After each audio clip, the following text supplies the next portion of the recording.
Ekitabo ky'okutandika eshuri 37 ebirooto bya Yozefu.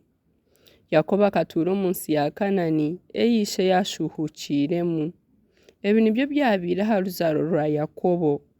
Yozefu akaba naariisa amasyo hamwe n'abakuru be aine emyaka 17. Omu kukura kwe akanyetana batabani ba Biliha n'aba Zilupa bakiishe, kandi Yozefu akaba agambira ishe ebi babaire bakora.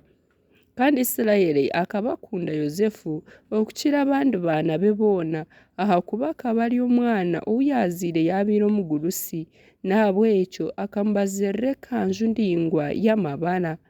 Bakuru be kuba bareebire ishe naamukunda okubakira boona bamwanga, tibabaasa kugamba gye nawe.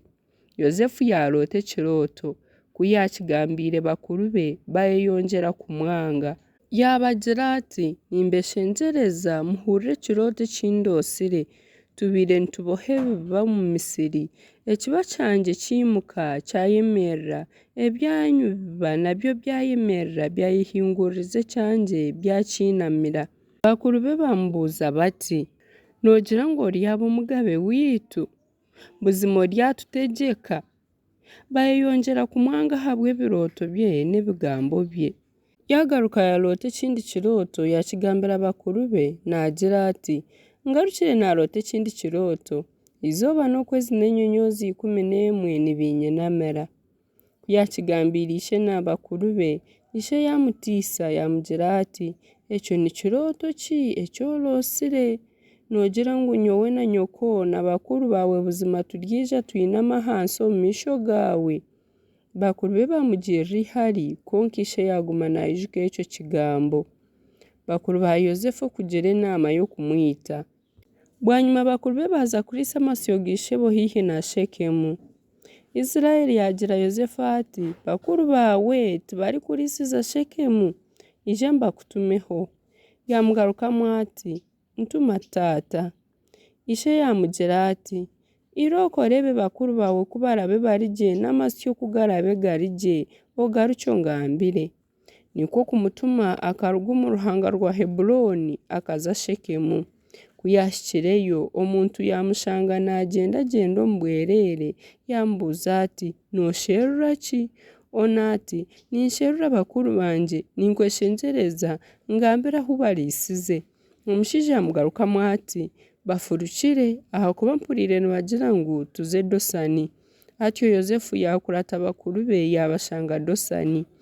Kuba amureebiire akiri hari atakabahikire haihi bagira enaama y'okumwita.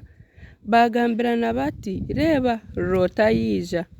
Mbwenu mureke tumwite tumunagye omu kiina turyagira tuti enyamiishwa endi y'abantu ekamurya, haza tureebe ebirooto bye ahu biriheerera. Reubeni yakihurira yamubakiza yagira ati, katureke kumwitira kimwe. Yagaruka yabagira ati, mutashashagama mumunagye omu ihamba omuri eki kiina, konka emikono yanyu etagira eki yamukoraho. Akagira atyo ngu abone kumubakiza amugarurire ishe. Yozefu ku yahikire bakuru be bamujwira ekanzu eri endingwa ei yabaire ajwire, bamutwara bamunaga omu kiina. Ekyo kiina kikaba kirimu busha kitari mu maizi.